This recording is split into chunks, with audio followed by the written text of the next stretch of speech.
Hola y bienvenidos a nuestro canal de audiolibros. Si eres un amante de la lectura y te interesa descubrir textos fundamentales de la ciencia social y política, estás en el lugar correcto. No olvides suscribirte al canal, darle like y activar la campanita para recibir todas las notificaciones de nuestras nuevas publicaciones. Hoy, vamos a sumergirnos en un libro que revolucionó la forma de ver la política y la ciencia en su época, Socialismo y ciencia positiva de Enrico Ferri. En este texto, Ferri propone una visión del socialismo basada en la observación empírica y la ciencia, lejos de los ideales filosóficos o utópicos. A lo largo de 20 capítulos, exploraremos cómo el autor conecta el socialismo con las ciencias positivas, argumentando que el avance de la humanidad debe basarse en el conocimiento científico y en el estudio riguroso de las condiciones sociales. Acompáñame en este recorrido, y al final, esperamos que tengas una comprensión más profunda de las ideas que marcaron un antes y un después en el pensamiento socialista. Comencemos. Capítulo 1. Introducción al socialismo y la ciencia positiva. En este primer capítulo, Enrico Ferri introduce la premisa fundamental que atraviesa toda su obra, la necesidad de transformar el socialismo en una ciencia positiva. La ciencia positiva, como enfoque que depende de la observación empírica y los hechos verificables, debe ser el fundamento sobre el que se construya el socialismo. Ferri rechaza las formas tradicionales de pensar en el socialismo, aquellas que se basan en doctrinas filosóficas idealistas, y aboga por un socialismo fundamentado en el conocimiento científico. Para él, el socialismo debe dejar de ser un concepto vago, idealista y especulativo, y debe convertirse en una herramienta práctica, sólida y basada en las ciencias sociales.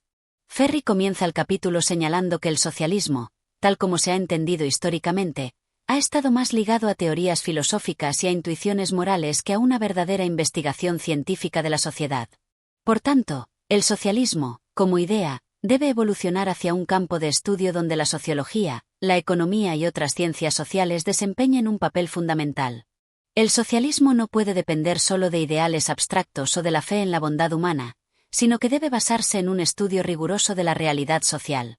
En este contexto, Ferri introduce el concepto de ciencia positiva como la única forma válida de abordar los problemas sociales. Según él, las ciencias sociales deben estudiar la sociedad de manera objetiva y científica, de la misma manera que las ciencias naturales estudian los fenómenos del mundo físico. Es necesario que el socialismo se convierta en una ciencia positiva, en una ciencia de la realidad social, que busque comprender los hechos y los problemas sociales mediante la observación y la experimentación. Para Ferri, esta transformación del socialismo en una ciencia positiva tiene una finalidad clara: aplicar los descubrimientos científicos para la mejora de las condiciones materiales de vida de las clases oprimidas, sin recurrir a teorías idealistas ni a modelos utópicos. Ferri también subraya que, al igual que las ciencias naturales han logrado avances significativos en la mejora de la calidad de vida humana, las ciencias sociales deben hacer lo mismo. Al abordar los problemas sociales desde una perspectiva científica, las soluciones serán mucho más efectivas y duraderas. Ferri recalca que las ciencias sociales, especialmente la sociología, deben basarse en el análisis de los hechos sociales y económicos, no en las intuiciones o las suposiciones filosóficas. La observación científica de los hechos sociales debe ser la base de la acción política, ya que solo de esta manera podremos mejorar las condiciones de vida de los individuos. El autor dedica una parte del capítulo a destacar que el socialismo debe ser considerado una disciplina empírica. No se trata de un simple sistema de creencias o de una ideología abstracta, sino de una ciencia práctica que debe buscar soluciones a problemas reales. Según Ferri, la política debe basarse en la observación y el análisis de la realidad social, no en el simple deseo de mejorar las condiciones de vida de las personas. La ciencia, en este sentido, debe ser el motor que impulse las reformas sociales. En cuanto al papel de la sociología, Ferri argumenta que esta disciplina, como parte de las ciencias sociales, es esencial para comprender las dinámicas sociales que generan las desigualdades y la injusticia. La sociología debe estudiar las relaciones entre las distintas clases sociales, las instituciones y la economía para ofrecer un diagnóstico preciso de la situación de la sociedad. Ferri sostiene que la sociología, al igual que las ciencias naturales, debe estudiar la sociedad a través de la observación, el análisis y la experimentación, para descubrir las leyes sociales que rigen el comportamiento humano. Al final del capítulo, Ferri cierra con una reflexión sobre la necesidad de que el socialismo se aleje de las teorías abstractas y se convierta en una práctica basada en la ciencia. El socialismo debe dejar de ser una mera aspiración moral y convertirse en una herramienta para transformar la realidad. Ferri concluye que la única manera de alcanzar un verdadero cambio social es a través de un enfoque científico, capaz de analizar y solucionar los problemas sociales de manera objetiva y efectiva. Solo la ciencia puede guiarnos hacia la construcción de una sociedad justa y equitativa, porque solo la ciencia puede entender y resolver los problemas reales que enfrentan los seres humanos. Capítulo 2. El papel de la ciencia en la política. En este capítulo, Ferri profundiza en la relación que debe existir entre la ciencia y la política, mostrando cómo el conocimiento científico debe influir directamente en las decisiones políticas y en la estructuración de las sociedades. La idea central que Ferri plantea es que la política, para ser efectiva y transformadora, debe basarse en la ciencia, y más específicamente, en las ciencias sociales que permiten analizar objetivamente las dinámicas sociales y económicas de una nación. Ferri destaca que, a lo largo de la historia, la política se ha basado principalmente en principios filosóficos o religiosos, lo cual ha llevado a que muchas veces se tomen decisiones sin un fundamento científico sólido. Según el autor, esto ha sido uno de los grandes problemas de las sociedades, ya que las decisiones políticas no siempre han considerado los factores reales que afectan a las personas. Es necesario que la política se base en hechos verificables, no en suposiciones abstractas ni en ideologías que carecen de pruebas empíricas. La ciencia, según Ferri, debe ser vista como una herramienta clave para la toma de decisiones. En lugar de basarse únicamente en la voluntad política o en creencias ideológicas, los gobernantes deben buscar la asesoría de expertos en ciencias sociales, economía y sociología para comprender los problemas y proponer soluciones. Los gobiernos deben aplicar el método científico para resolver los problemas de la sociedad, utilizando la observación, la experimentación y el análisis de datos concretos. Una de las mayores críticas que Ferri hace a las políticas tradicionales es que muchas veces las decisiones no se toman a partir de un análisis profundo de la realidad, sino que se basan en intuiciones o en el deseo de satisfacer intereses particulares. Por ello, el autor insiste en que el socialismo, como corriente política, debe ser uno de los primeros en adoptar un enfoque científico, donde se utilicen los avances de la ciencia para planificar políticas públicas más justas y efectivas. El autor también menciona la importancia de la sociología, como ciencia social, para el análisis de la estructura y las relaciones sociales. La sociología permite comprender los mecanismos que rigen la convivencia social, las relaciones de poder, las desigualdades y los factores que influyen en el comportamiento de los individuos. Para una política justa, es imprescindible conocer los factores sociales que determinan la conducta de los individuos y las clases sociales. Ferri reflexiona sobre cómo el uso de la ciencia en la política puede transformar la sociedad. Si se aplican los conocimientos científicos de manera adecuada, las políticas podrían ser más justas y, en última instancia, mejorar las condiciones de vida de las personas. En este sentido, el autor señala que la ciencia no debe ser vista como un mero instrumento técnico, sino como una guía moral que impulse la creación de una sociedad más equitativa y solidaria. Solo a través de la ciencia, podremos superar los errores del pasado y crear una sociedad donde el bienestar de todos sea el objetivo principal. Este capítulo es clave para entender cómo Ferri vincula la ciencia con la política. Para él, la política científica no es solo una opción, sino una necesidad urgente. La ciencia proporciona las herramientas necesarias para abordar los desafíos sociales de manera efectiva y sin caer en los errores del pasado. El autor aboga por un cambio en la forma de gobernar, una forma que sea más racional, más empírica y, sobre todo, más humana. Capítulo 3. El socialismo y la lucha de clases. En este capítulo, Ferri analiza el concepto de la lucha de clases, un tema central en la teoría socialista, y cómo este concepto se relaciona con la ciencia positiva que él promueve. La lucha de clases, según Ferri, no es simplemente una idea filosófica, sino un fenómeno observable y verificable en la sociedad, que debe ser comprendido y analizado a través de la sociología y las ciencias sociales. Ferri señala que las clases sociales no son construcciones abstractas, sino realidades sociales determinadas por las condiciones materiales de la vida humana. La lucha de clases, entonces, es el resultado de las contradicciones inherentes a la organización social y económica de la sociedad. Las clases dominantes buscan mantener su poder y privilegios, mientras que las clases oprimidas luchan por mejorar sus condiciones de vida. Esta dinámica de poder es constante a lo largo de la historia, y Ferri insiste en que debe ser estudiada con la misma rigurosidad científica que cualquier otro fenómeno social. La lucha de clases no es una simple idea, sino una realidad tangible que debe ser observada y comprendida científicamente. El autor también menciona que el análisis de la lucha de clases debe ir más allá de las ideologías y las interpretaciones filosóficas, y debe centrarse en los hechos sociales concretos. Ferri critica a aquellos que han abordado la lucha de clases desde una perspectiva idealista, sin tener en cuenta las evidencias empíricas que demuestran cómo las clases sociales se organizan y se enfrentan en función de sus intereses económicos y políticos. El estudio de las clases sociales debe basarse en los datos y los hechos concretos, no en teorías abstractas o en la interpretación de ideales. El socialismo, en este contexto, debe ser una respuesta práctica a la lucha de clases. Ferri argumenta que, para resolver los problemas de las clases oprimidas, es necesario aplicar una política que tenga en cuenta las dinámicas sociales y económicas reales. El socialismo no puede ser una utopía basada en sueños abstractos, sino una herramienta para transformar las condiciones materiales de vida de las clases trabajadoras. El socialismo debe ser una ciencia que estudie la realidad social y económica de las clases, y proporcione soluciones basadas en el análisis empírico. Ferri también se refiere a cómo la lucha de clases puede ser entendida a través del estudio de las instituciones sociales y las estructuras de poder. Las instituciones políticas, económicas y culturales son claves para comprender cómo se organizan las clases sociales y cómo se mantiene el orden social. Según el autor, las ciencias sociales deben estudiar estas instituciones para identificar las causas de la desigualdad y proponer soluciones eficaces. Solo a través del análisis científico de las instituciones sociales podremos comprender cómo se reproduce la desigualdad y qué cambios son necesarios para superarla. El autor concluye el capítulo señalando que la lucha de clases es un proceso histórico y dinámico que debe ser estudiado a lo largo del tiempo.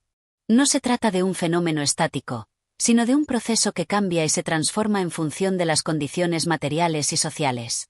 Para Ferri, el socialismo debe ser una respuesta flexible y adaptable a las realidades cambiantes de la lucha de clases, basada siempre en un análisis científico y empírico. La lucha de clases es un proceso que debe ser entendido y analizado científicamente, y el socialismo debe ser la herramienta que permita transformar las condiciones sociales para mejorar la vida de las clases oprimidas. Capítulo 4. El papel de la educación en la transformación social.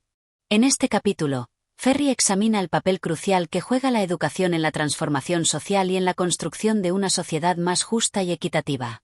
La educación, según Ferri, debe ser entendida no solo como un medio para adquirir conocimiento, sino como una herramienta fundamental para modificar las estructuras sociales existentes y fomentar un cambio social profundo. Ferri comienza destacando que la educación tiene un impacto directo en las capacidades de los individuos para comprender y participar activamente en la sociedad. Sin embargo, critica cómo, en muchas sociedades, la educación ha sido utilizada para perpetuar las desigualdades y las estructuras de poder dominantes. La educación no solo forma individuos para el trabajo, sino que también puede formar ciudadanos conscientes de las desigualdades y las injusticias que existen, lo cual permite la movilización de las clases oprimidas. La educación debe ser una herramienta que forme a los individuos para la acción social, y no simplemente para adaptarse a las condiciones de la sociedad tal como son. El autor sostiene que, para que la educación juegue un papel transformador, debe estar alineada con los principios del socialismo y la ciencia positiva. Ferri subraya que la educación debe ser accesible para todos, sin importar su origen social o económico, y debe promover un conocimiento crítico de la realidad social, permitiendo que los individuos puedan comprender las causas de la desigualdad y actuar para superarlas. La educación debe ser inclusiva y debe proporcionar a las clases oprimidas los instrumentos necesarios para cuestionar y transformar las estructuras sociales que los oprimen. Ferri también destaca la importancia de una educación científica, que no solo esté centrada en la memorización de hechos, sino que fomente el pensamiento crítico y el análisis de los problemas sociales desde una perspectiva científica. La educación debe enseñar a los individuos a comprender las relaciones sociales, económicas y políticas que configuran su vida cotidiana y a buscar soluciones basadas en la observación y el análisis de los hechos. Una educación científica debe formar ciudadanos capaces de analizar los problemas sociales y de proponer soluciones basadas en el conocimiento y la evidencia. En este sentido, Ferri plantea que la educación debe promover una comprensión profunda de las ciencias sociales, especialmente de la sociología y la economía, ya que son estas disciplinas las que permiten entender las dinámicas de poder y las estructuras de clases que existen en la sociedad. La educación debe capacitar a los individuos para que sean conscientes de su posición en la lucha de clases y puedan actuar para cambiar las condiciones que perpetúan la desigualdad. La educación debe empoderar a las clases trabajadoras, dándoles el conocimiento necesario para comprender y cambiar las condiciones que las oprimen. El autor también hace hincapié en que la educación no debe ser vista como un proceso aislado, sino como parte de un proyecto social más amplio. La educación debe estar vinculada a las necesidades de la sociedad y debe ser un motor para el cambio social.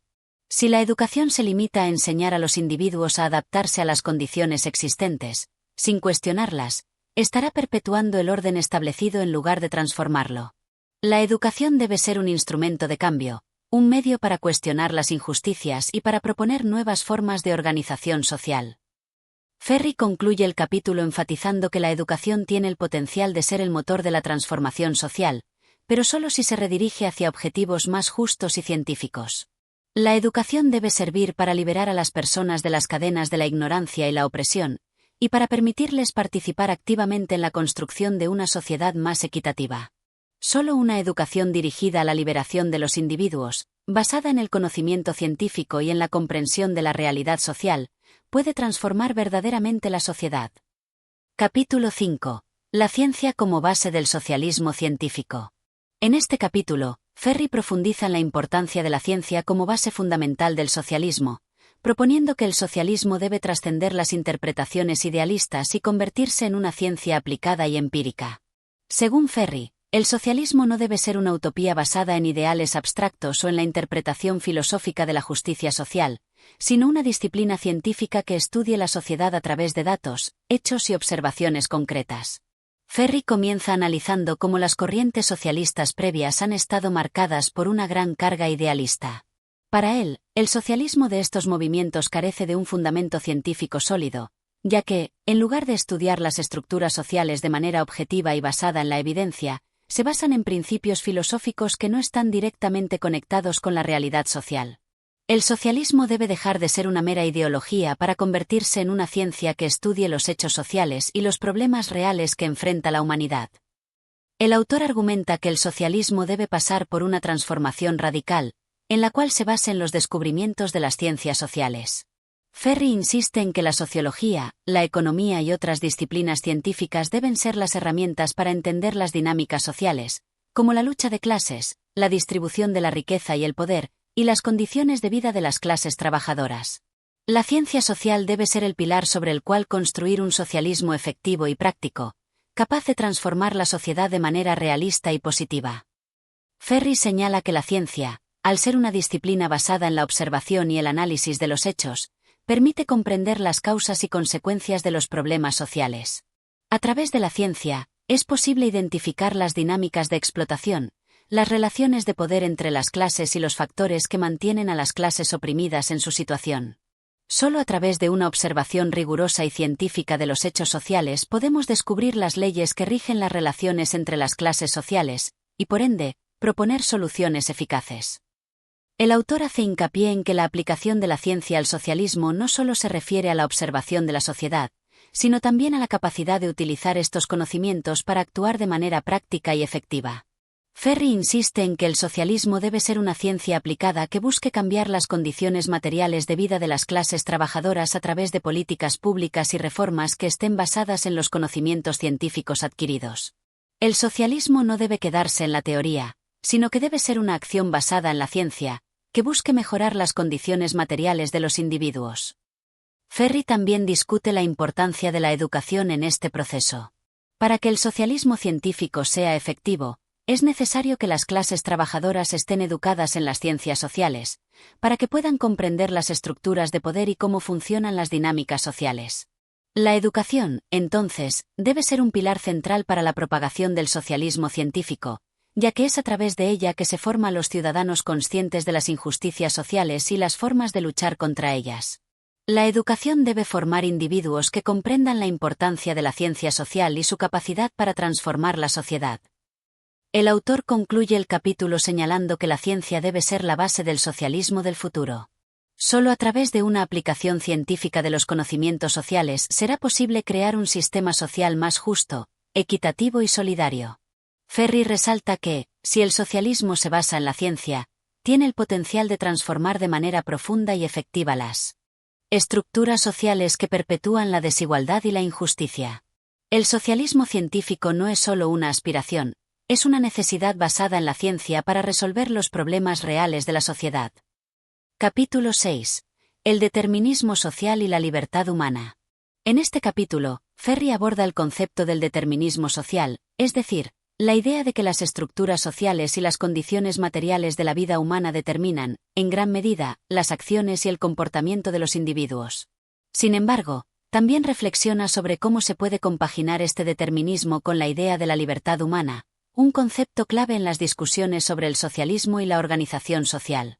Ferri comienza estableciendo que las condiciones materiales de vida, como el acceso a los recursos, la estructura económica y la organización política, influyen profundamente en las decisiones de los individuos. Según él, las sociedades están estructuradas de manera que las personas se ven condicionadas por los sistemas en los que viven. Las clases sociales, las relaciones laborales y la distribución de la riqueza son factores determinantes en la manera en que las personas piensan, actúan y se relacionan entre sí. Las condiciones materiales de la sociedad son las que determinan, en última instancia, la conducta de los individuos. El autor explica que este determinismo social no debe ser visto como una negación de la libertad humana, sino como un factor que influye en la capacidad de los individuos para ejercer su libertad. Ferri sostiene que las acciones de los individuos no están completamente predeterminadas, pero sí están condicionadas por las circunstancias sociales, económicas y políticas que los rodean.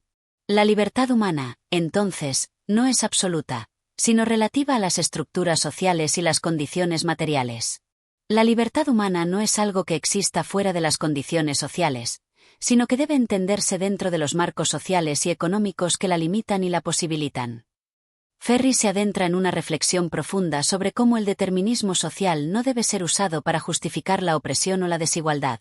Al contrario, al reconocer que las estructuras sociales condicionan el comportamiento humano, se abre la posibilidad de intervenir en estas estructuras para cambiar las condiciones de vida de las personas y ampliar su libertad.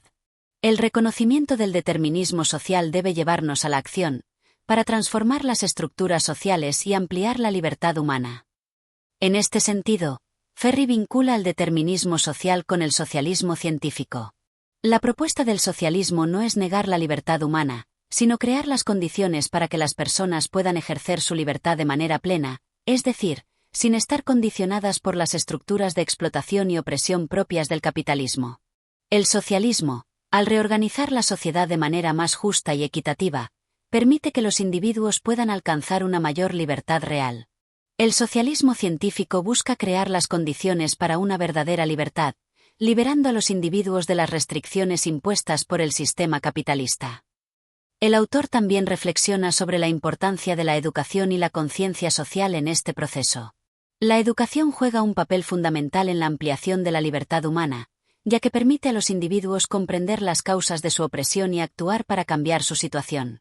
Según Ferri, la educación debe ser una herramienta que capacite a las personas para que puedan analizar las estructuras sociales, reconocer sus limitaciones y luchar por un sistema más justo.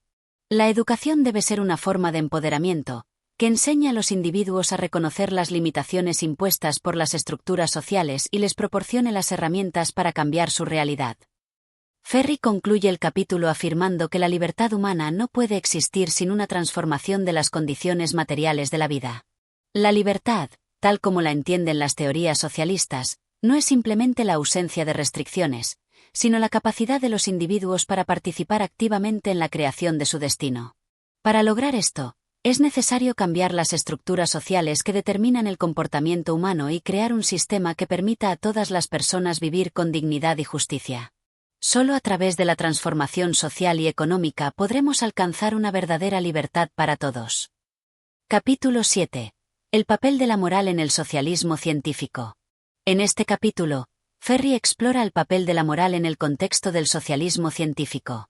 La moral, según el autor, ha sido un concepto fundamental en las teorías sociales y políticas, pero en muchas ocasiones se ha tratado de una noción abstracta, alejada de las condiciones materiales y las realidades sociales. Ferri plantea que la moral no puede entenderse como una cuestión aislada de la estructura social y económica, sino que debe ser analizada desde una perspectiva científica, conectada a las condiciones de vida de los individuos y las clases sociales. Ferri comienza cuestionando las visiones tradicionales de la moral, que a menudo se han basado en principios filosóficos o religiosos ajenos a la realidad material. Según él, la moral no es una cuestión de normas abstractas impuestas desde fuera, sino una construcción social que depende de las relaciones de poder y las condiciones materiales. La moral debe entenderse como una expresión de las condiciones sociales y no como una serie de reglas impuestas desde una perspectiva idealista. El autor argumenta que, en el capitalismo, la moral está influenciada por los intereses de las clases dominantes. Las normas morales establecidas en las sociedades capitalistas sirven para justificar las desigualdades y perpetuar el sistema de explotación. Por ejemplo, los ideales de trabajo duro y ascenso social son utilizados para legitimar la pobreza y la explotación de las clases trabajadoras, haciendo creer que la desigualdad es natural y justificada moralmente. Ferri critica esta visión, señalando que la moral, al estar condicionada por el contexto social, puede ser utilizada para justificar la opresión. En el sistema capitalista, la moral está al servicio de los intereses de las clases dominantes, legitimando la explotación y la desigualdad. El socialismo científico, en cambio, propone una visión de la moral que se base en los hechos sociales y en las necesidades reales de las personas. La moral socialista debe estar en función de la justicia social, la igualdad y la mejora de las condiciones materiales de vida de las clases trabajadoras. Ferri sostiene que la moral no puede ser una abstracción desligada de las condiciones sociales, sino que debe ser una herramienta para la transformación social, dirigida a crear una sociedad más justa y equitativa. La moral socialista debe estar orientada a la acción social y a la creación de una sociedad basada en la igualdad y la justicia. Además, Ferri reflexiona sobre cómo la moral debe ser comprendida desde una perspectiva científica.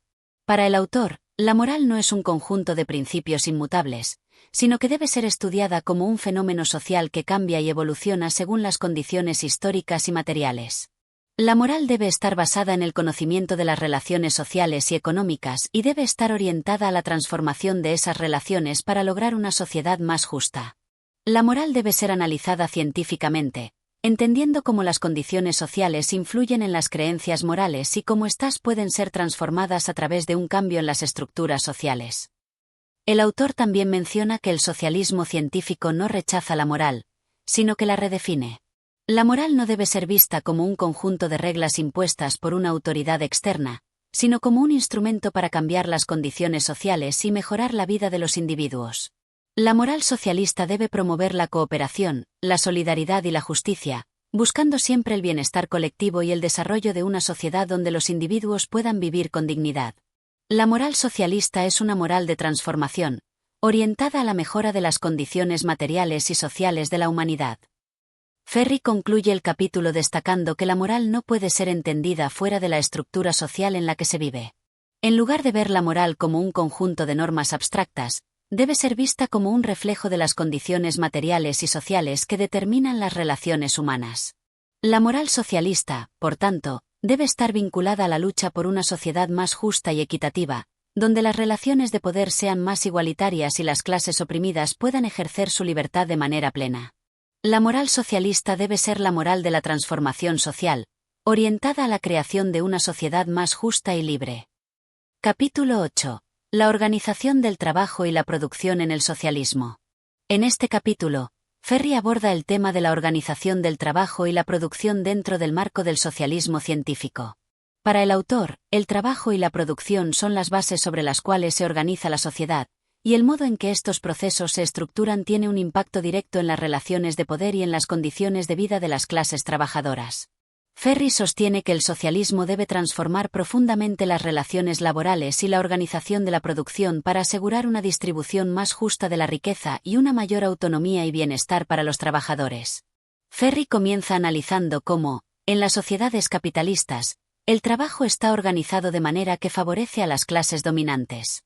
En el capitalismo, el trabajo se convierte en una mercancía que se compra y se vende, y los trabajadores, al no poseer los medios de producción, son forzados a vender su fuerza de trabajo para sobrevivir.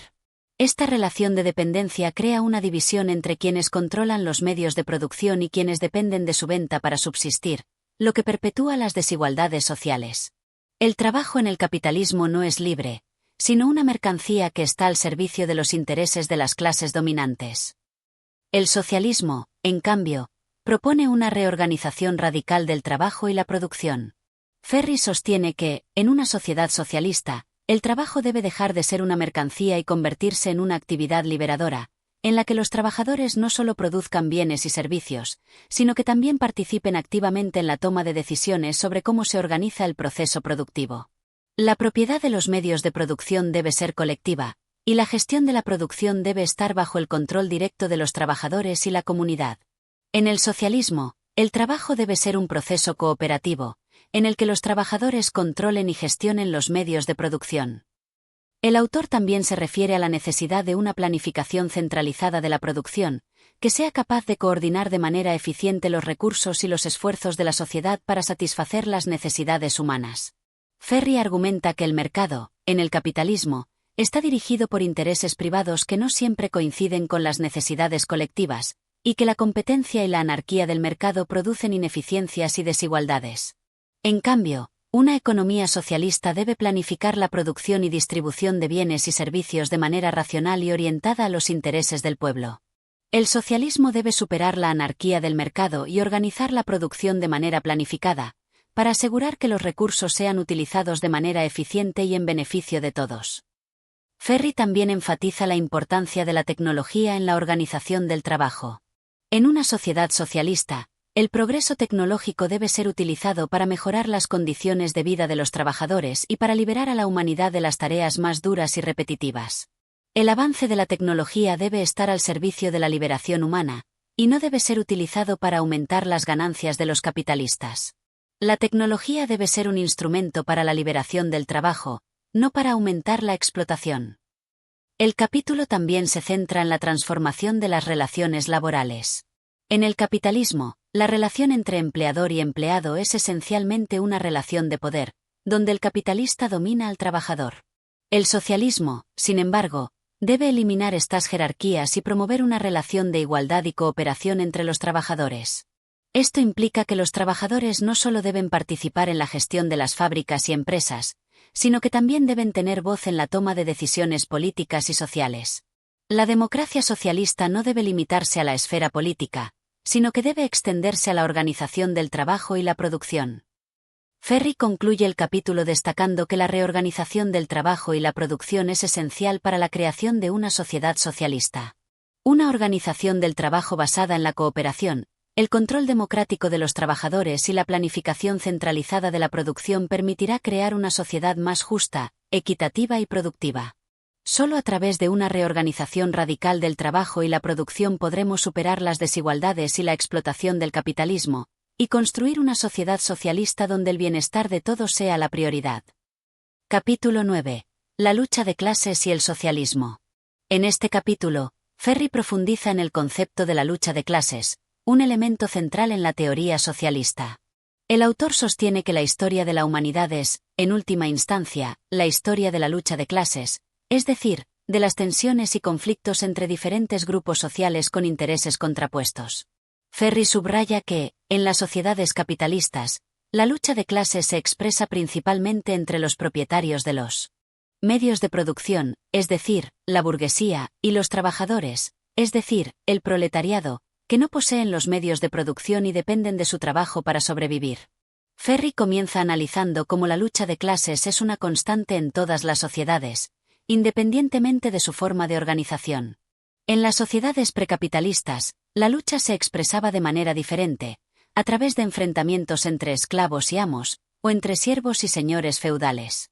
Sin embargo, en el capitalismo, la lucha de clases adquiere una forma específica, definida por la relación entre el capital y el trabajo. La lucha de clases no es un fenómeno nuevo, sino una constante histórica que ha acompañado a todas las sociedades, pero adquiere su forma más clara en el capitalismo, donde la oposición entre la burguesía y el proletariado define las relaciones sociales. El autor destaca que el capitalismo está estructurado de tal manera que la burguesía posee los medios de producción, mientras que el proletariado solo posee su fuerza de trabajo. Esta relación de dependencia crea una división entre los intereses de las clases dominantes y las clases trabajadoras, lo que genera tensiones sociales continuas. Ferry señala que el capitalismo perpetúa la opresión de las clases trabajadoras, ya que la burguesía utiliza su poder para maximizar las ganancias y mantener el control sobre la producción, mientras que el proletariado está obligado a aceptar condiciones de vida y trabajo precarias. En el capitalismo, la lucha de clases se manifiesta en la explotación del proletariado, que ve su trabajo apropiado por los capitalistas para generar riquezas que nunca benefician a los trabajadores. El socialismo, para Ferri, es la respuesta a estas tensiones. El socialismo no es solo una teoría o un ideal abstracto, sino una respuesta concreta a la lucha de clases. La lucha de clases en el socialismo no busca la opresión de una clase sobre otra, sino la transformación de la estructura social que da lugar a la explotación. En lugar de un sistema en el que una clase dominante oprime a la otra, el socialismo propone una sociedad en la que los trabajadores tengan el control sobre los medios de producción, y en la que las decisiones económicas y políticas sean tomadas democráticamente en beneficio de la mayoría. El socialismo no es un movimiento que busque reemplazar a una clase dominante por otra, sino un movimiento que busca eliminar las clases sociales y establecer una sociedad sin explotación. Ferri también hace un llamado a la acción, señalando que la lucha de clases no es un fenómeno que pueda resolverse solo con reformas superficiales, sino que requiere una revolución radical. El socialismo no puede surgir de una simple reforma del sistema capitalista, sino que necesita una transformación completa de las estructuras sociales, económicas y políticas. Ferri subraya que los trabajadores deben tomar conciencia de su situación y unirse para luchar por sus derechos y por una sociedad más justa. La lucha de clases es un proceso continuo que solo se resolverá con la revolución socialista, que acabará con las estructuras de poder y explotación del capitalismo. El autor también reflexiona sobre el papel de la conciencia de clase en la lucha de clases. Para Ferri, la clave para que el proletariado logre su emancipación es desarrollar una conciencia de clase, es decir, una comprensión clara de su situación y de sus intereses como clase. La conciencia de clase permite a los trabajadores reconocer que su lucha no es solo por mejoras parciales en sus condiciones de vida, sino por una transformación radical del sistema que les permita tomar el control de los medios de producción y lograr una verdadera liberación. La conciencia de clase es esencial para que los trabajadores se den cuenta de que su lucha no es solo por mejoras inmediatas, sino por una transformación profunda de la sociedad. Ferri concluye el capítulo subrayando que la lucha de clases es inevitable en cualquier sistema social basado en la explotación. En el capitalismo, esta lucha se manifiesta como un conflicto entre los intereses de la burguesía y el proletariado, y solo el socialismo puede resolverla de manera definitiva. La lucha de clases es el motor del cambio social, y solo a través de ella se puede lograr una sociedad sin clases, en la que los individuos puedan vivir libres de explotación y opresión. La lucha de clases es la fuerza que mueve la historia, y solo a través de ella podremos construir una sociedad verdaderamente libre y justa. Capítulo 10. El Estado y la Revolución. En este capítulo, Ferri aborda la relación entre el Estado y la revolución en el contexto del socialismo. El autor analiza el papel del Estado en las sociedades capitalistas y cómo, según su visión, la revolución socialista debe transformar radicalmente este aparato para abolir la explotación y la opresión. Ferri sostiene que el Estado, en su forma capitalista, es una herramienta de dominación de las clases burguesas sobre el proletariado, y que solo a través de una revolución socialista se puede crear un nuevo tipo de Estado que responda a los intereses de los trabajadores. Ferri comienza el capítulo analizando la función del Estado en las sociedades capitalistas. Según él, el Estado no es una entidad neutral que sirve al bien común de toda la sociedad, sino un aparato de coerción que actúa en beneficio de la clase dominante. En el capitalismo, el Estado está diseñado para proteger los intereses de la burguesía, defendiendo la propiedad privada y las relaciones de producción capitalistas. El poder del Estado se ejerce a través de las instituciones políticas, jurídicas y policiales, que son utilizadas para mantener el orden social y evitar que las clases trabajadoras desafíen el sistema. El Estado en el capitalismo no es un árbitro imparcial, sino un instrumento al servicio de la clase dominante, que utiliza su poder para mantener el control sobre los trabajadores. El autor también subraya que el Estado capitalista es una institución profundamente antidemocrática, ya que está controlado por una élite que tiene el poder de decidir sobre las vidas de los trabajadores sin su participación real. En este sentido, el Estado capitalista reprime cualquier intento de los trabajadores de organizarse o de desafiar las estructuras de poder existentes. Ferri enfatiza que la democracia en las sociedades capitalistas es limitada y superficial, ya que, a pesar de la existencia de elecciones y derechos civiles, el poder real sigue estando en manos de una pequeña élite económica. La democracia en el capitalismo es solo una fachada, ya que el verdadero poder sigue estando en manos de los capitalistas que controlan los medios de producción. La revolución socialista, según Ferri, es el proceso mediante el cual los trabajadores deben tomar el control del Estado y utilizarlo para su beneficio. Sin embargo, Ferri destaca que este proceso no implica simplemente un cambio de élite al interior del Estado, sino una transformación radical de sus estructuras y funciones. La revolución socialista debe derrocar al Estado capitalista y reemplazarlo por un nuevo tipo de Estado, un Estado de los trabajadores, que represente los intereses de las clases populares y esté orientado a la abolición de la explotación. La revolución socialista no debe buscar solo reemplazar a una clase dominante por otra, sino destruir el Estado capitalista y construir un nuevo Estado, que sea verdaderamente democrático y al servicio de los trabajadores. Ferri también plantea que el Estado socialista debe ser un instrumento para la transformación social.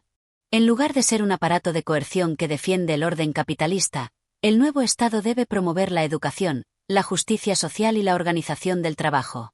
Ferri resalta que la función principal del Estado socialista es organizar la economía y la sociedad de manera que se elimine la desigualdad y la explotación, garantizando el bienestar colectivo. El Estado socialista no es un aparato de opresión, sino una herramienta para organizar la sociedad de manera equitativa y justa, garantizando que los recursos sean distribuidos de acuerdo con las necesidades de la población. El autor también reflexiona sobre la necesidad de una revolución social que sea verdaderamente popular. La clase trabajadora debe ser consciente de su papel en la revolución y participar activamente en la toma de decisiones políticas.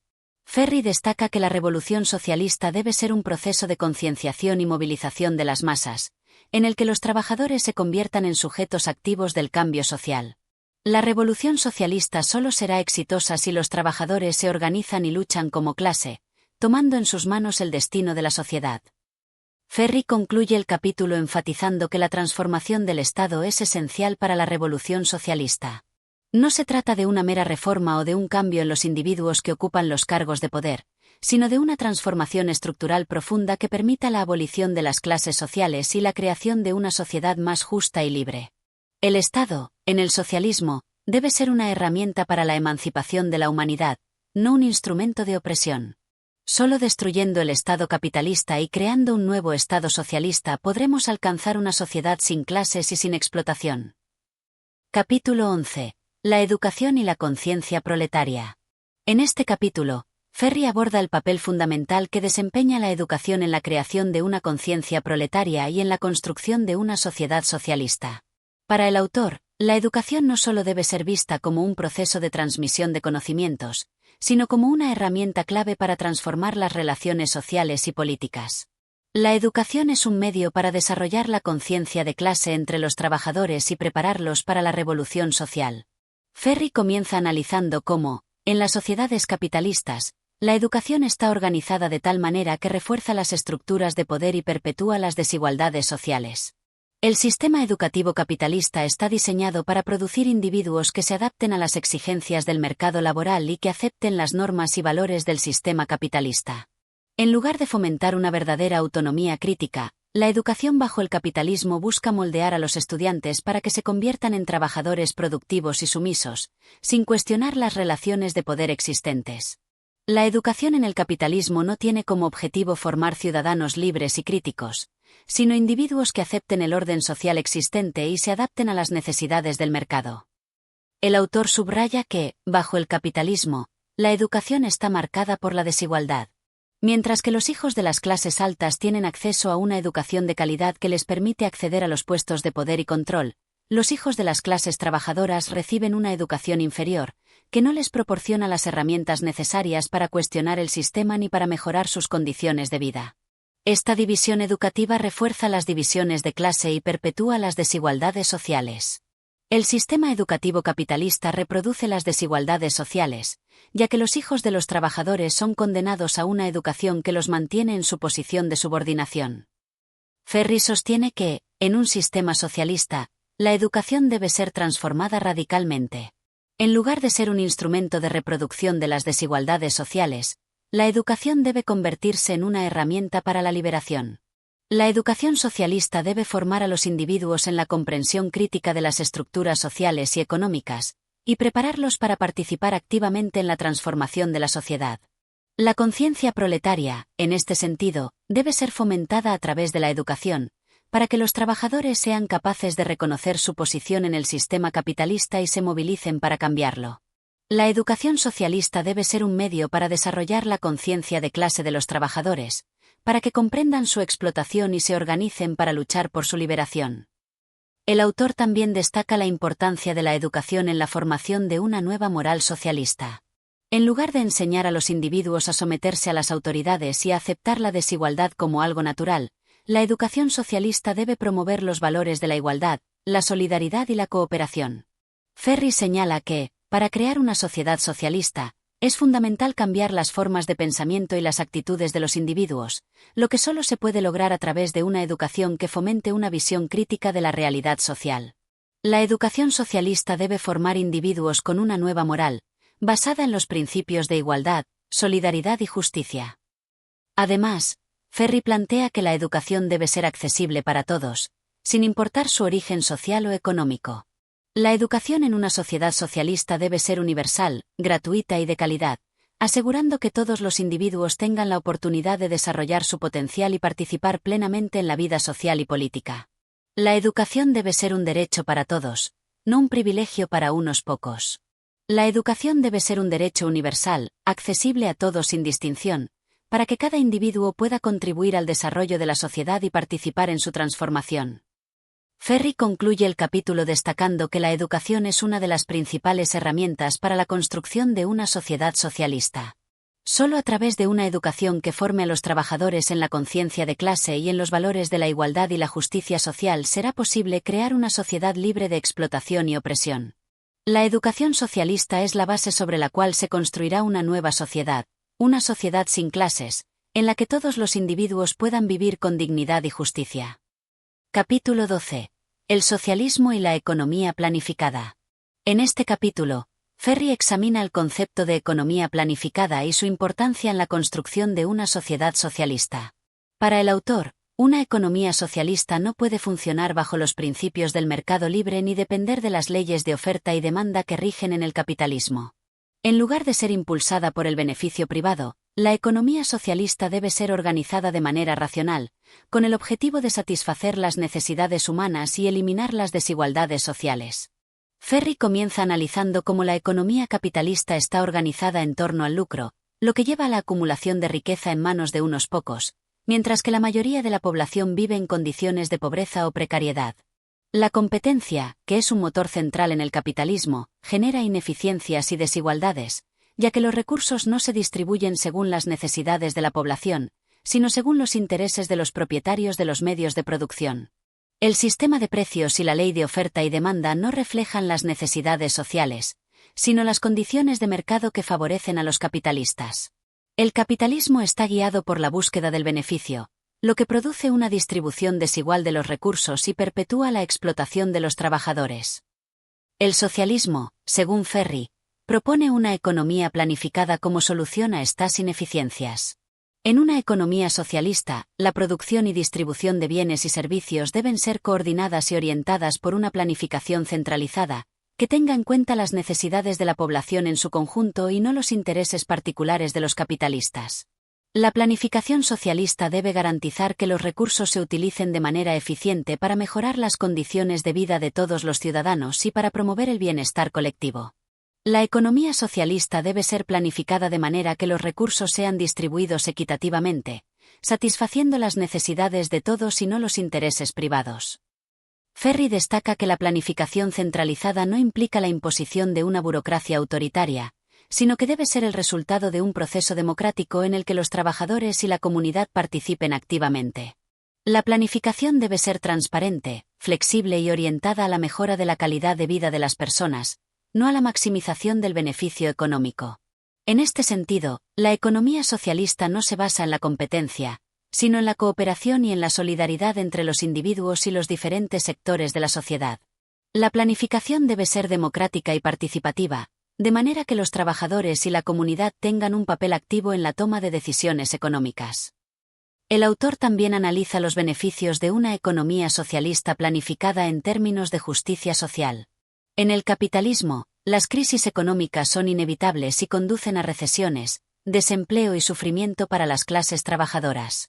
La economía socialista, en cambio, puede evitar estas crisis al planificar las necesidades de producción y distribución de manera racional. Ferri explica que, al eliminar la competencia entre capitalistas, se puede asegurar una distribución más equitativa de la riqueza, eliminando la pobreza y reduciendo las desigualdades sociales. La economía planificada puede evitar las crisis del capitalismo y garantizar que los recursos se utilicen de manera que todos los individuos puedan satisfacer sus necesidades. El autor también menciona la importancia de la tecnología en la economía socialista. En un sistema capitalista, la tecnología es utilizada para aumentar las ganancias de los capitalistas y para reducir el costo del trabajo, sin considerar el bienestar de los trabajadores. En el socialismo, la tecnología debe ser utilizada para mejorar las condiciones de vida de la población y reducir el trabajo alienante, lo que contribuirá a una mayor productividad y a una mejora general de la sociedad. La tecnología debe ser utilizada para liberar a los trabajadores de las tareas más duras y repetitivas, y para aumentar la eficiencia de la producción en beneficio de todos. Ferri concluye el capítulo destacando que la economía planificada es una pieza clave en la construcción de una sociedad socialista. Solo a través de la planificación democrática y racional de la producción y distribución de bienes y servicios será posible garantizar una distribución justa de los recursos y eliminar las desigualdades inherentes al capitalismo. La economía planificada es la base sobre la cual se puede construir una sociedad más justa, libre de explotación y con un mayor bienestar para todos. Capítulo 13. El socialismo y la democracia. En este capítulo, Ferri aborda la relación entre el socialismo y la democracia, explorando cómo la democracia debe ser transformada en una sociedad socialista. El autor sostiene que la democracia, tal como existe en los sistemas capitalistas, es una forma de democracia limitada, que no tiene en cuenta los intereses de las clases trabajadoras. En lugar de una democracia puramente representativa, Ferri propone una democracia directa y participativa, en la que los trabajadores puedan tomar decisiones reales sobre los asuntos políticos y económicos que les afectan. Ferri inicia el capítulo analizando las limitaciones de la democracia burguesa. En las sociedades capitalistas, el sistema democrático se limita a elecciones periódicas, en las que los ciudadanos eligen a sus representantes, pero sin tener una verdadera influencia sobre las decisiones políticas y económicas. Según Ferri, la democracia en el capitalismo está subordinada a los intereses de la clase dominante, que utiliza el poder del Estado para proteger sus propios intereses. Aunque existen derechos políticos como el voto, el sistema no permite que las clases trabajadoras controlen realmente el poder. La democracia en el capitalismo no es más que una fachada, un mecanismo a través del cual las clases dominantes legitiman su poder, mientras que el pueblo no tiene control real sobre las decisiones políticas y económicas. El autor subraya que, en el socialismo, la democracia debe ser ampliada y transformada para que sea auténtica y genuina. En lugar de una democracia representativa, en la que los ciudadanos eligen a sus representantes pero luego se ven excluidos de la toma de decisiones, Ferri propone una democracia directa y participativa. En este tipo de democracia, los trabajadores deben tener el poder de decidir sobre las cuestiones que afectan sus vidas, desde la organización de la economía hasta las políticas sociales. La democracia socialista debe permitir que las clases trabajadoras participen activamente en la gestión del Estado y en la toma de decisiones económicas y políticas. La democracia socialista no puede ser representativa, sino participativa, en la que los trabajadores sean los protagonistas del cambio social y político. Ferri también señala que, en un sistema socialista, la democracia debe ir más allá de los aspectos políticos y abarcar la organización económica. La verdadera democracia no puede existir mientras exista la explotación laboral, ya que el poder económico está concentrado en manos de unos pocos capitalistas. En el socialismo, la democracia debe ser también económica, permitiendo a los trabajadores controlar los medios de producción y distribuir los recursos de acuerdo con las necesidades colectivas. La democracia en el socialismo no solo debe ser política, sino también económica, lo que implica que los trabajadores tengan control sobre los medios de producción y sobre la distribución de la riqueza. El autor resalta que la democracia socialista debe ser un proceso dinámico y continuo. La participación activa de los trabajadores no debe limitarse a las elecciones o a los momentos de crisis, sino que debe ser parte integral de la vida cotidiana. En lugar de ser un derecho que solo se ejerce de manera ocasional, la democracia debe convertirse en una práctica constante que se exprese en todas las esferas de la vida social. La participación democrática debe estar presente no solo en las instituciones del Estado, sino también en las organizaciones laborales, las comunidades y las instituciones educativas. La democracia socialista debe ser un proceso continuo de participación y control, en el que los trabajadores estén involucrados en todas las decisiones importantes que afectan a la sociedad. Además, Ferry subraya la importancia de la educación en el fortalecimiento de la democracia socialista. En una sociedad capitalista, la educación está orientada a formar individuos que acepten el orden social existente. Sin embargo, en el socialismo, la educación debe ser un instrumento para formar ciudadanos activos y conscientes de su papel en la construcción de una sociedad democrática. La educación debe fomentar la participación y la crítica, promoviendo la capacidad de los trabajadores para tomar decisiones informadas sobre los asuntos políticos y económicos. La educación en el socialismo debe formar a los individuos en los principios de la democracia directa y en la capacidad de participar activamente en la gestión de la sociedad. Ferry concluye el capítulo destacando que la democracia en el socialismo debe ser radicalmente diferente de la democracia burguesa. En lugar de ser un sistema en el que los trabajadores son meros espectadores, la democracia socialista debe permitir que las clases trabajadoras sean los sujetos activos del cambio social. La democracia no puede ser un derecho abstracto, sino una herramienta concreta para la emancipación de los trabajadores y la creación de una sociedad libre de explotación. La democracia socialista debe ser un poder real de los trabajadores, un poder que permita a las clases populares controlar su destino y transformar la sociedad de manera profunda y radical. Capítulo 14. La moral socialista. En este capítulo, Ferry explora el concepto de moral en el contexto del socialismo, destacando cómo la moral socialista debe diferir fundamentalmente de la moral capitalista. El autor sostiene que la moral capitalista está centrada en los intereses individuales y el beneficio personal, lo que lleva a la competencia desmedida y la explotación de los trabajadores. En contraste, la moral socialista se basa en principios de solidaridad, cooperación y justicia social, buscando el bienestar colectivo y la igualdad entre los seres humanos. Ferry inicia el capítulo analizando la moral que prevalece en las sociedades capitalistas. En el capitalismo, la moral está profundamente vinculada al individualismo y al afán de lucro. Las normas morales que predominan en este sistema favorecen la competencia, la acumulación de riqueza personal y la explotación de los trabajadores. La moral capitalista promueve la idea de que el éxito individual es la medida de la virtud y que la acumulación de riqueza es un fin deseable, incluso si ello implica la opresión de las clases trabajadoras. La moral capitalista enseña que el éxito personal es la base de la virtud, y que los pobres son responsables de su miseria, sin tener en cuenta las estructuras de poder que perpetúan la desigualdad. El autor critica esta visión de la moralidad, ya que promueve un modelo de sociedad en el que la desigualdad y la explotación son vistas como algo natural e inevitable. Según Ferry, la moral capitalista perpetúa la indiferencia hacia el sufrimiento de los más pobres y fomenta la acumulación de riquezas en manos de unos pocos, mientras que las grandes masas de trabajadores son mantenidas en la pobreza.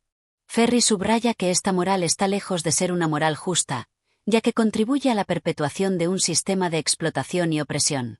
La moral capitalista no tiene en cuenta las injusticias inherentes al sistema, y en lugar de promover la equidad, refuerza la división entre ricos y pobres. En el socialismo, la moral debe ser completamente diferente. Ferry propone que la moral socialista debe basarse en la solidaridad y la cooperación, en lugar de en la competencia.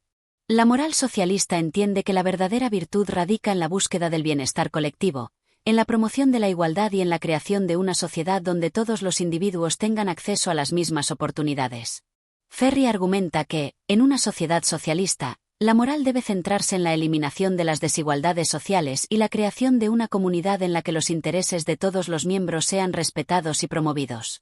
La moral socialista se basa en la solidaridad, en el entendimiento de que todos los individuos deben trabajar juntos para construir una sociedad justa y equitativa. El autor también señala que la moral socialista debe rechazar la idea de que el lucro individual es un valor moral. En lugar de medir el éxito por la acumulación de riqueza personal, la moral socialista mide el éxito por la capacidad de la sociedad para satisfacer las necesidades de todos sus miembros. La cooperación, el trabajo conjunto y la ayuda mutua son vistos como los valores más altos en la moral socialista, ya que permiten que la sociedad funcione de manera armónica y justa. En la moral socialista, El éxito no se mide por la riqueza personal, sino por el bienestar colectivo y la satisfacción de las necesidades de todos. Ferry reflexiona también sobre el papel de la moral en la formación de la conciencia de clase. La moral socialista no es solo un conjunto de valores abstractos, sino un medio para movilizar a las clases trabajadoras en su lucha contra la explotación. Al adoptar una moral basada en la solidaridad y la justicia, los trabajadores pueden unirse y organizarse para luchar por sus derechos y por una sociedad más equitativa. Ferry destaca que la moral socialista tiene una función educativa, ya que fomenta una nueva forma de pensar sobre las relaciones sociales y económicas, ayudando a los trabajadores a reconocer su posición en la sociedad capitalista y a actuar en consecuencia. La moral socialista es una herramienta de lucha, que permite a los trabajadores tomar conciencia de su explotación y unirse para cambiar el sistema. El autor concluye el capítulo destacando que la moral socialista no solo debe ser aplicada en el ámbito político y económico, sino también en la vida cotidiana. La moral socialista debe impregnar todos los aspectos de la sociedad, desde las relaciones personales hasta las instituciones. Para Ferry, la moral socialista debe convertirse en una forma de vida, una manera de ver el mundo que guíe la acción individual y colectiva hacia la construcción de una sociedad más justa y solidaria. La moral socialista debe ser una parte integral de la vida social, transformando no solo las instituciones políticas y económicas, sino también las relaciones personales y cotidianas. Capítulo 15. La revolución socialista. En este capítulo, Ferry analiza el concepto de revolución socialista, abordando la necesidad de un cambio profundo y radical en la sociedad para lograr la transición hacia el socialismo. Para el autor, la revolución no es simplemente un cambio de gobierno o de estructura política, sino una transformación total de las relaciones económicas, sociales y culturales que constituyen la base de la sociedad capitalista. La revolución socialista debe ser vista como un proceso que involucra a toda la sociedad, especialmente a la clase trabajadora, que debe ser el sujeto principal de este cambio. Ferry comienza reflexionando sobre la naturaleza de la revolución en las sociedades capitalistas. En el capitalismo, las estructuras de poder y las relaciones de clase son profundamente desiguales y están sustentadas por un sistema económico que explota a los trabajadores. El cambio en este sistema no puede lograrse mediante reformas superficiales, sino que requiere una transformación profunda de las instituciones que mantienen estas relaciones de explotación. El capitalismo no puede ser transformado gradualmente a través de reformas, sino que requiere una revolución que destruya las estructuras de poder existentes. El autor subraya que la revolución socialista no debe ser vista como un simple levantamiento violento, sino como un proceso que debe ser llevado a cabo con la participación activa de la clase trabajadora. La revolución debe ser un acto consciente y organizado, impulsado por una clase que ha tomado plena conciencia de su explotación y que lucha por cambiar las estructuras que la oprimen. En este sentido, la revolución socialista no es solo un acto de lucha política, sino también un proceso de conciencia y organización social. La revolución socialista debe ser una expresión de la conciencia de clase del proletariado, un movimiento organizado y consciente que busque transformar la sociedad desde sus cimientos. Ferry también destaca que la revolución socialista no debe limitarse a un cambio en la estructura política del Estado, sino que debe implicar una transformación de la economía y de las relaciones de producción. La revolución debe destruir el sistema capitalista de propiedad privada y poner los medios de producción bajo el control colectivo de los trabajadores. Este control debe ser democrático y participativo, asegurando que las decisiones económicas sean tomadas en beneficio de la mayoría y no de unos pocos capitalistas. La revolución socialista debe abolir la propiedad privada de los medios de producción y transferir el control de estos a los trabajadores, creando una economía que sirva a las necesidades de todos, no a los intereses de unos pocos. El autor subraya que la revolución socialista debe ser una lucha internacional. En un mundo globalizado, las relaciones económicas y políticas no pueden ser cambiadas en un solo país sin tener en cuenta el contexto global. Ferry señala que la clase trabajadora no tiene fronteras, y la lucha por la liberación debe ser global. La revolución socialista no puede ser vista como un fenómeno aislado en un solo país, sino que debe ser parte de un movimiento internacional que busque derrocar el capitalismo en todas sus formas. La revolución socialista debe ser internacional, ya que el capitalismo es un sistema global que solo puede ser derrotado mediante una lucha internacional de los trabajadores. Ferry también advierte sobre los peligros de una revolución mal conducida. La revolución no debe ser una simple toma del poder político, sino un cambio real en las relaciones de producción. Si el poder político es tomado por una élite sin un control real sobre la economía, la revolución podría convertirse en una forma de opresión aún más profunda. El autor señala que es fundamental que la revolución socialista esté acompañada de una transformación de las estructuras económicas y sociales, asegurando que el poder esté realmente en manos de los trabajadores. La revolución socialista no puede ser solo un cambio de gobierno, sino una transformación completa de la economía y de las relaciones sociales. Ferri concluye el capítulo afirmando que la revolución socialista es inevitable debido a las contradicciones inherentes al capitalismo. A medida que el sistema capitalista sigue explotando a los trabajadores y concentrando el poder en manos de unos pocos, las condiciones para una revolución socialista se hacen cada vez más evidentes. La clase trabajadora, al tomar conciencia de su explotación, se movilizará para derrocar el sistema capitalista y construir una nueva sociedad basada en la justicia social y la igualdad. La revolución socialista es el resultado inevitable de las contradicciones internas del capitalismo, un sistema que no puede sobrevivir sin explotar a las masas trabajadoras. Capítulo 16. El socialismo y la cultura. En este capítulo, Ferri aborda la relación entre el socialismo y la cultura, destacando cómo una transformación social debe ir acompañada de un cambio cultural profundo. El autor sostiene que la cultura, tal como se presenta en las sociedades capitalistas, está estrechamente vinculada a las ideologías dominantes que refuerzan las estructuras de poder y las desigualdades. En una sociedad socialista, la cultura debe ser una herramienta para la emancipación, que fomente la igualdad, la solidaridad y la cooperación, y que desafíe las normas y valores que perpetúan la opresión. Ferri comienza analizando cómo, en el capitalismo, la cultura está al servicio de la clase dominante.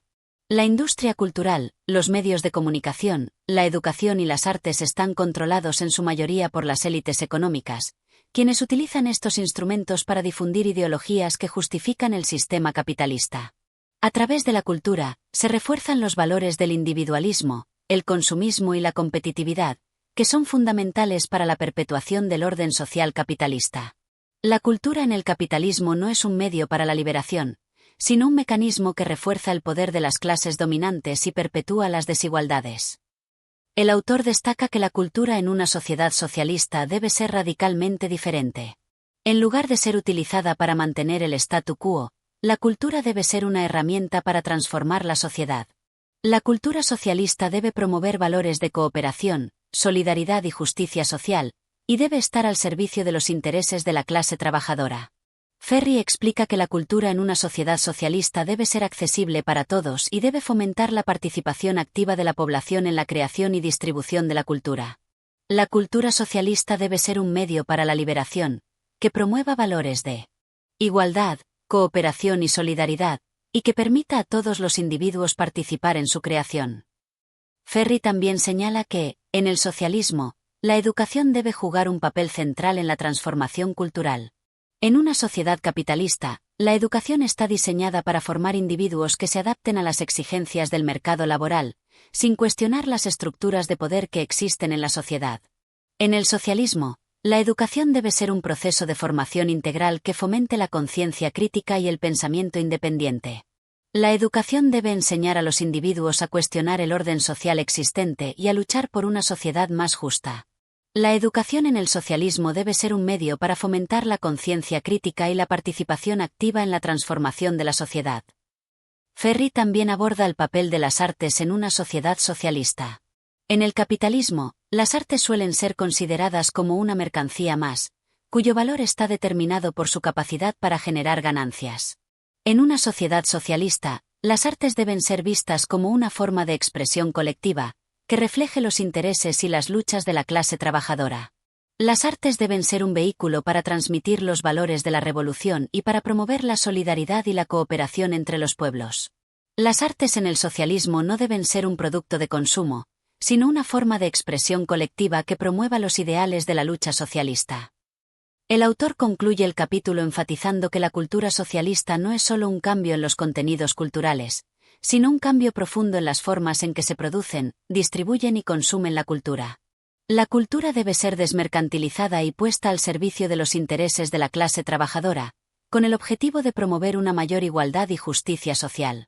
La transformación cultural debe ser parte integral de la revolución socialista, ya que solo a través de una cultura que refleje los valores de la solidaridad y la cooperación será posible construir una sociedad verdaderamente libre y justa. La cultura socialista debe ser un reflejo de la lucha por la liberación y debe servir para transformar la sociedad en su conjunto, promoviendo la igualdad, la justicia y la solidaridad. Capítulo 17. La dictadura del proletariado. En este capítulo, Ferri analiza el concepto de la dictadura del proletariado, un principio fundamental en la teoría socialista. El autor profundiza en la necesidad de una fase transitoria en la que la clase trabajadora, después de derrocar al sistema capitalista, debe ejercer un poder político y social decisivo para asegurar la consolidación de la revolución socialista. Ferri explica que, lejos de ser una dictadura opresiva, la dictadura del proletariado es una forma de gobierno que tiene como objetivo la abolición de las clases sociales y la transformación radical de las estructuras de poder existentes. Ferri comienza con una crítica a la interpretación errónea que se ha hecho del concepto de dictadura del proletariado. Muchos han entendido este término como un régimen autoritario o totalitario impuesto por la clase trabajadora. Sin embargo, Ferri enfatiza que la dictadura del proletariado no es una dictadura en el sentido tradicional, sino un ejercicio temporal del poder por parte de la clase trabajadora para suprimir la resistencia de las clases capitalistas y para llevar a cabo las reformas necesarias que permitan la instauración definitiva del socialismo. La dictadura del proletariado no es una dictadura de opresión, sino una fase necesaria para eliminar las estructuras de poder capitalistas y permitir la construcción de una sociedad socialista. El autor señala que, en una sociedad capitalista, las clases dominantes siempre intentarán resistir la transformación socialista, utilizando el poder económico y político para mantener sus privilegios. La dictadura del proletariado tiene como objetivo central desmantelar estas estructuras de poder y garantizar que los intereses de la clase trabajadora prevalezcan. Para Ferri, esta fase no es una dictadura perpetua, sino una fase transitoria que desaparecerá una vez que se haya alcanzado el objetivo socialista de una sociedad sin clases. La dictadura del proletariado es una etapa transitoria, cuyo objetivo es la eliminación de las clases sociales y la creación de una sociedad en la que todos los individuos tengan iguales derechos y oportunidades. Ferri también discute cómo la dictadura del proletariado debe ser democrática. Aunque el término dictadura pueda generar temores, el autor subraya que este poder debe ser ejercido de forma democrática, con la participación activa de la clase trabajadora en la toma de decisiones. En lugar de un gobierno autoritario, la dictadura del proletariado debe ser una expresión de la voluntad popular, en la que los trabajadores, organizados en sindicatos, asambleas y consejos, tomen las decisiones políticas y económicas que guíen la sociedad socialista. La dictadura del proletariado no puede ser un gobierno autoritario, sino un gobierno democrático, en el que los trabajadores tengan el control del poder político y económico. El autor también destaca que la dictadura del proletariado debe ser flexible y adaptativa. La clase trabajadora debe estar preparada para enfrentar las dificultades y los obstáculos que se presenten en el proceso de transición. La resistencia de las clases capitalistas y las posibles amenazas internas y externas requieren una dirección firme y decidida, pero también debe existir una apertura a la participación y a la discusión. Ferri afirma que la dictadura del proletariado debe ser un proceso dinámico, en el que la clase trabajadora continúe organizándose y fortaleciendo su poder político y social.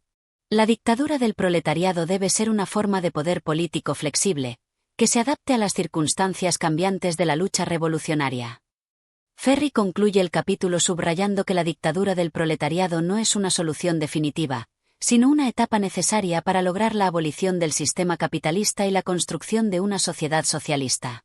A medida que las clases dominantes sean derrotadas y el sistema capitalista sea transformado, la dictadura del proletariado irá perdiendo su carácter autoritario y dará paso a una sociedad sin clases, donde el poder se ejerza de forma colectiva y democrática.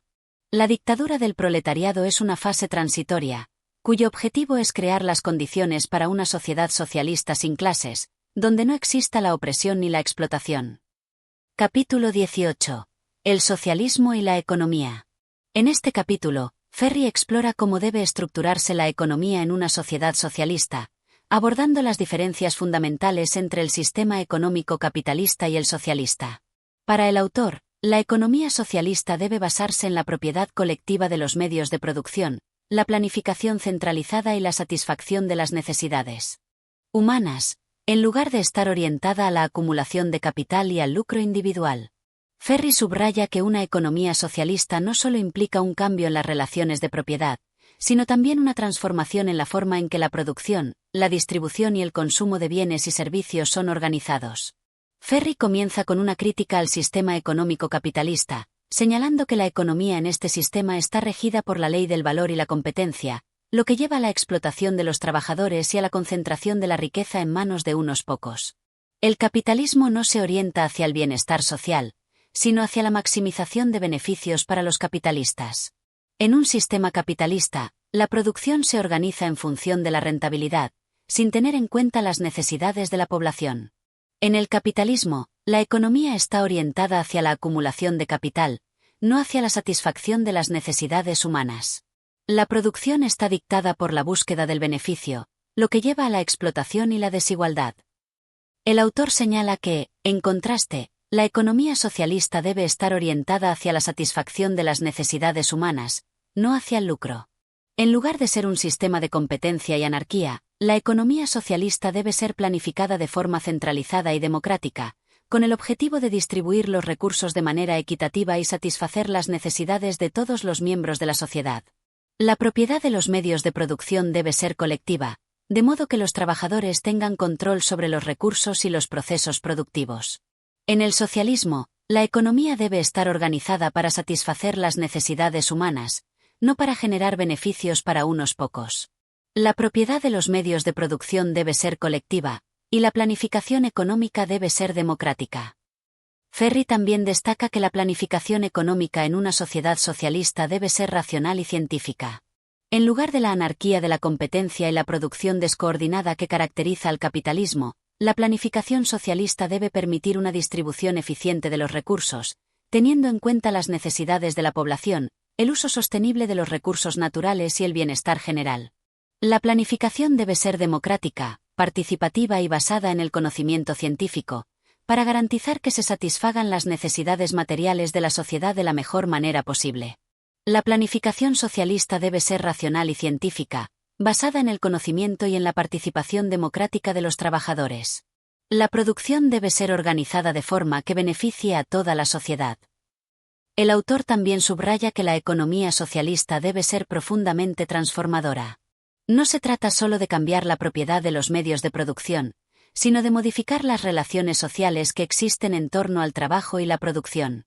En el capitalismo, el trabajo es una mercancía que se compra y se vende en el mercado, y los trabajadores están sujetos a las decisiones de los empleadores. En el socialismo, el trabajo debe ser considerado como un acto colectivo y liberador, donde los trabajadores participen en la toma de decisiones sobre el proceso productivo y los objetivos de la economía.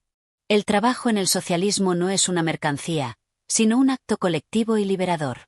Los trabajadores deben tener el control sobre los procesos productivos y la toma de decisiones económicas.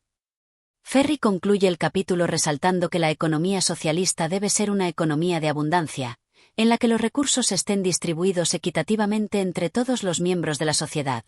La planificación socialista debe eliminar las crisis económicas cíclicas y las tensiones que caracterizan al capitalismo, garantizando una distribución justa de los recursos y evitando el despilfarro y la escasez. En una economía socialista, la riqueza debe ser utilizada para mejorar las condiciones de vida de la mayoría, no para enriquecer a unos pocos. En el socialismo, la economía debe estar orientada hacia la abundancia y la satisfacción de las necesidades humanas, garantizando una distribución justa y evitando las crisis y la desigualdad que caracterizan al capitalismo. Capítulo 19. El socialismo y la libertad. En este capítulo, Ferri aborda la relación entre el socialismo y la libertad, un tema fundamental en el que se interroga sobre el significado y la práctica de la libertad en una sociedad socialista. Ferri desafía la concepción tradicional de la libertad, especialmente la que prevalece en las sociedades capitalistas, y argumenta que solo en el socialismo es posible alcanzar una libertad verdadera, liberada de las cadenas de la explotación y las desigualdades sociales. Para el autor, la libertad no puede ser concebida como un privilegio individualista, sino como un derecho colectivo que debe ser garantizado para todos los miembros de la sociedad. Ferri comienza cuestionando la noción de libertad en el capitalismo. En las sociedades capitalistas, la libertad es entendida generalmente como la libertad de mercado, es decir, la libertad de los individuos para competir y acumular riquezas. Sin embargo, Ferry señala que esta forma de libertad es profundamente desigual y, en última instancia, lleva a la opresión de las clases trabajadoras. Los trabajadores, aunque libres en el sentido formal, son sometidos a las leyes del mercado, donde su libertad se ve limitada por la necesidad de vender su fuerza de trabajo para sobrevivir. La libertad en el capitalismo es una libertad formal que oculta una profunda desigualdad.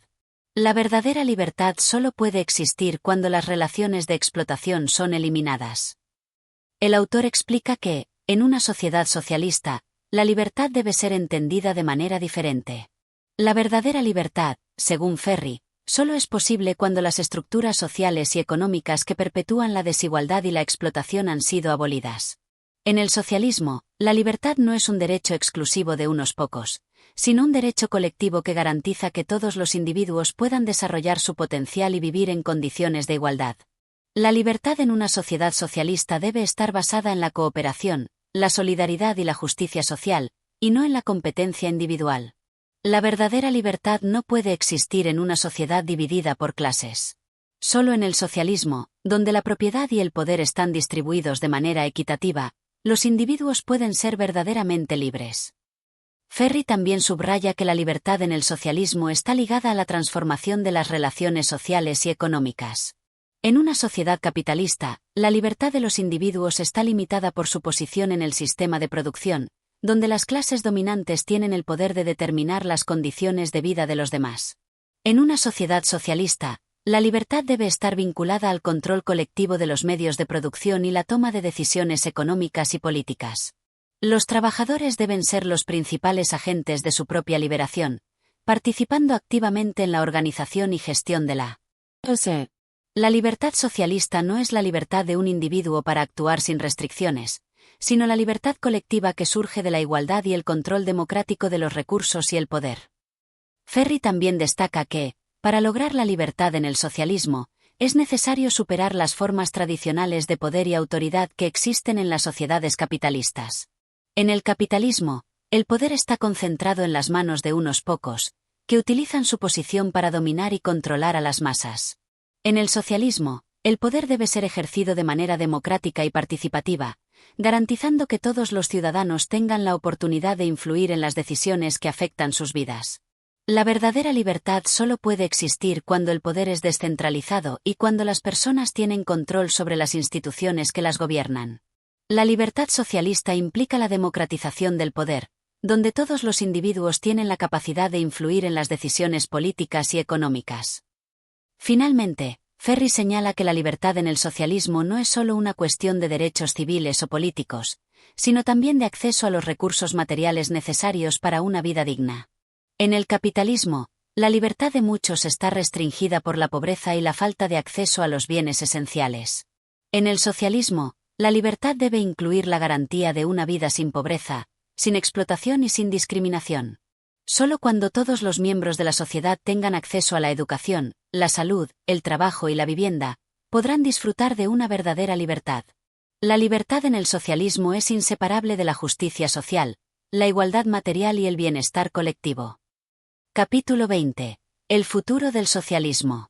En este último capítulo, Ferry reflexiona sobre el futuro del socialismo, su viabilidad y la dirección que podría tomar en el contexto de las luchas políticas y sociales del momento.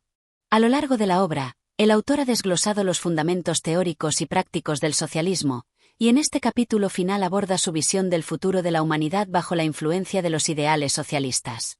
Ferry es optimista sobre el futuro, convencido de que el socialismo es no solo una necesidad histórica, sino también un objetivo alcanzable si las fuerzas progresistas logran unirse y organizarse.